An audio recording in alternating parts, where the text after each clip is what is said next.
भोपाल की सुबह, ठंडी हवा, शांत कैंपस और हॉस्टल 11। यहीं से शुरू हुई हमारी कहानी। और कहानी का सबसे बड़ा हॉरर पार्ट था मेरा रूम। इतने दिनों से साफ सफाई नहीं हुई थी कि रूम कम कबाड़ी की दुकान ज्यादा लग रहा था। पर फिर एक दिन जोश आया, बस भाई आज सफाई होगी। झाड़ू लगाया, पोछा मारा, इतना काम कर लिया कि मम्मी की वैल्यू और ज्यादा समझ आ गई। पर फाइनली रूम तो साफ हो गया। तो चलिए अब मिलते हैं उन लोगों से जिन्होंने हॉस्टल लाइफ को यादगार बना दिया। आइए अब मिलते हैं उदय से। ओम श्री रुद्राष्टकम नमामि शमीशान निर्वाण रूपम विभम व्यापकम। अब इसको देख के पहले पहले तो लगता था बड़ा शरीफ बंदा है, सुबह उठ के नहा धो के सीधा आरती। पर भाई असली उदय उसके बाद स्टार्ट होता था।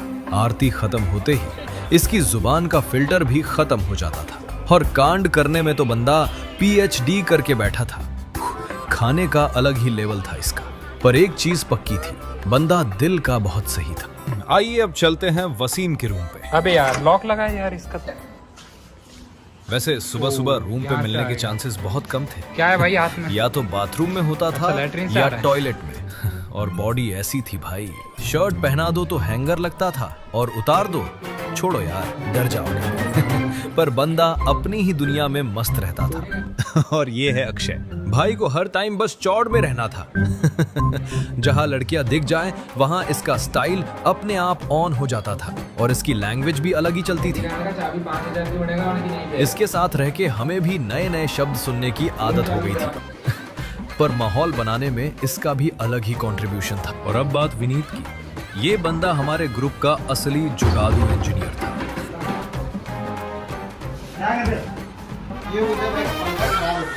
इसको हम नया कैपेसिटर लगाएंगे।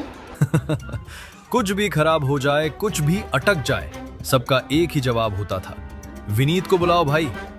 और भाई जब तक चश्मा लगा के बात कर रहा है तब तक सब सेफ है। पर जिस दिन इसने गुस्से में चश्मा उतार दिया ना, समझ जाओ अब मैटर सीरियस हो गया है। हर हथियार रेडी रहता था इसके पास और काम खत्म करके ही मानता था। सुबह उठते ही हॉस्टल में हंगामा शुरू हो जाता था। और नहाने जाना भी कोई सिंपल काम नहीं था।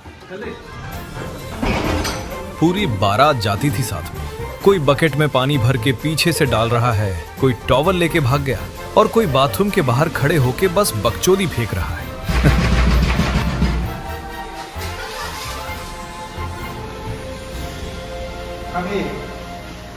धीरे धीरे हॉस्टल सिर्फ रहने की जगह नहीं रहा था, पूरी दुनिया बन गया था हमारी। सुबह साथ में कॉलेज के लिए निकलते थे। क्लास में पढ़ाई कम और कंद ज्यादा होते थे। कभी दस्तर तोड़ के उसमें से मैग्नेट निकाल रहे हैं, कभी एक दूसरे को फालतू में हंसा रहे हैं। और फिर आते थे राम राजन सर। उनका मोटिवेशन सुन के लगता था भाई अब तो लाइफ में कुछ बड़ा ही करना है। पर वो मोटिवेशन ज्यादा देर टिकता नहीं था। 5 मिनट बाद ही चिट्ठी घूमना स्टार्ट हो जाती थी पूरी क्लास में। बग मारे क्या? और फिर पूरी क्लास एकदम अंडर कवर ऑपरेशन की तरह बाहर निकल जाती थी। एक बार तो हद ही हो गई थी। सुमित को कॉल लगाना था और गलती से सुमित सर को ही कॉल लग गया। उसके बाद जो सॉरी सर हुआ है ना, आज भी याद करके हंसी आ जाती है। फेस्ट आता था तो अलग ही एक्साइटमेंट होती थी। शॉपिंग के लिए जाना, कपड़े चूज करना, किस पे क्या अच्छा लग रहा है उसका रिव्यू देना। और फिर फेस्ट वाली रात सब रेडी होके आते थे जैसे कॉलेज नहीं फिल्म फेयर चल रहा। Dance, lights, music. उस वक्त बस एक ही चीज थी, एंजॉय करना। बीच बीच में हम पतंग भी उड़ाते थे, बिल्कुल हमारे फ्यूचर की तरह। कब ऊपर जा रही है और कब कट जाए कोई भरोसा नहीं। कभी रेस्टोरेंट चले जाते थे साथ में। खाना ऑर्डर करते वक्त सब बड़े नवाब बनते थे, पर बिल आते ही सबका असली कैरेक्टर बाहर आ जाता था। हॉस्टल का खाना भी अपनी अलग कहानी था। कभी इतना अच्छा लगता था कि 3 रोटी एक्स्ट्रा खा जाओ, और कभी बस देख के ही घर की याद आ जाती थी। और फिर रात में साइकिल लेके बिना किसी रीजन के निकल जाते थे। न कोई डेस्टिनेशन होता था, न कोई टेंशन। और बर्थडेज, भाई बर्थडेज तो अलग ही लेवल पे यादगार बने। केक कम लगता था और इंसान ज्यादा। रात के 12 बजे फिर गेम्स, बकचोदी, रैंडम कॉम्पिटिशन्स और धीरे धीरे पूरी क्लास फैमिली बन गई। फेस्ट में जब सब एक साथ डांस करते थे ना, तब लगता था कि ये मोमेंट्स कभी खत्म ही ना हो। उस वक्त शायद रियलाइज नहीं होता था, पर हम सिर्फ कॉलेज लाइफ नहीं जी रहे थे, हम यादें बना रहे थे। रात को जब सबके साथ टाइम बिता के अपने रूम की तरफ लौटते थे ना, तब असली चीजें दिमाग में आना स्टार्ट होती थी। रूम का दरवाजा बंद होते ही एक अलग ही साइलेंस मिलता था, और उस साइलेंस में फ्यूचर का शोर बहुत तेज सुनाई देता था। कोई एसएससी की तैयारी कर रहा था, बस कुछ नंबर रह जाते थे कट ऑफ से। कोई नेट क्लियर करने में लगा था। रात भर जागने के बाद भी रिजल्ट सेम ही आता था। किसी के घर पे प्रॉब्लम्स चल रही थी, पर चेहरे पे कभी दिखने नहीं देते थे। और फिर आता था मम्मी का कॉल, सब ठीक है ना बेटा? और हर बार की तरह मुंह से बस एक ही जवाब निकलता था,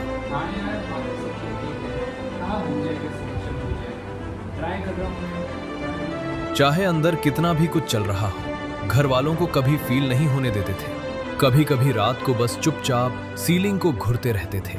फिर नजर उस घूमते हुए फैन पे जाती थी, और धीरे धीरे पूरा रूम बस अंधेरा सा लगने लगता था। और एक रात डोर पे नॉक हुआ। सामने मेरे दोस्त खड़े थे, हाथ में लैपटॉप, और उस पे लिखा था सांची ट्रिप। और शायद आज तक की हमारी सबसे बेस्ट मेमोरी बनी, सांची ट्रिप। पता नहीं उस ट्रिप में ऐसा क्या था, पर उस दिन सब कुछ परफेक्ट लग रहा था। सफर ट्रेन से स्टार्ट हुआ, और ट्रेन में चढ़ते ही बकचोदी भी स्टार्ट। कोई सीट के लिए लड़ रहा है, कोई विंडो पे कब्जा कर रहा है, कोई बस बिना वजह हंस रहा है। फिर अंताक्षरी, डम चरेड्स, रैंडम डांस। आधा कोच परेशान था हमसे, पर उस दिन किसी को फर्क नहीं पड़ रहा था। उस वक्त बस एक ही चीज इंपॉर्टेंट थी, हम साथ थे। सांची पहुंचने के बाद भी वही सीन। मलंग सी, रातें सुरंग सी, बागी उड़ान पे ही ना जाने क्यों इलाही मेरा जी। गेम्स खेले, एक दूसरे की बेइज्जती की, और पूरा दिन बस हंसते हंसते निकल गया। शायद हम सबको अंदर ही अंदर पता था कि ये वक्त दोबारा नहीं आएगा। धीरे धीरे समय निकलता गया, और पता ही नहीं चला कि 2 साल कब खत्म हो गए। जो लोग पहले स्ट्रेंजर्स थे, वो कब फैमिली बन गए समझ ही नहीं आया। कभी एक दूसरे पे चिल्लाए, कभी लड़े, कभी एक दूसरे का मजाक उड़ाया, पर जब भी कोई प्रॉब्लम आई, सब साथ खड़े रहे। ये कॉलेज सिर्फ क्लासेस और एग्जाम्स तक लिमिटेड नहीं था। यहाँ हमने सिर्फ सब्जेक्ट्स नहीं सीखे, हमने लाइफ सीखी। कैसे नए लोगों से बात करते हैं, कैसे अकेले सरवाइव करते हैं, कैसे प्रेशर हैंडल करते हैं, और कैसे हर प्रॉब्लम के बाद भी अगले दिन उठ के फिर नॉर्मल हो जाते हैं। और दोस्तों, तुम लोगों के बिना ये जर्नी शायद आधी भी इतनी खूबसूरत नहीं होती। हॉस्टल के rooms, late night Maggi, birthdays, bunk, canteen, random trips, वो फालतू की हंसी, सब कुछ याद आएगा। कल सब अपनी अपनी लाइफ में बिजी हो जाएंगे। कोई जॉब करेगा, कोई और प्रिपरेशन, कोई किसी और शहर चला जाएगा। शायद डेली बात भी ना हो, पर एक चीज कभी चेंज नहीं होगी, ये मेमोरीज। एनआईटी भोपाल, शायद हम यहाँ डिग्री लेने आए थे, पर यहाँ से हम सिर्फ डिग्री लेके नहीं जा रहे, हम अपनी जिंदगी के सबसे अच्छे 2 साल लेके जा रहे हैं। और सच कहूं, ये जगह कभी भुलाई नहीं जा सकती। सफर छोटा था, पर यादें गहरी दे गया। हर एक दोस्त जिंदगी का एक हिस्सा बन गया। कल सब अपनी राहों में खो जाएंगे शायद, पर ये वक्त, ये हमेशा हमारे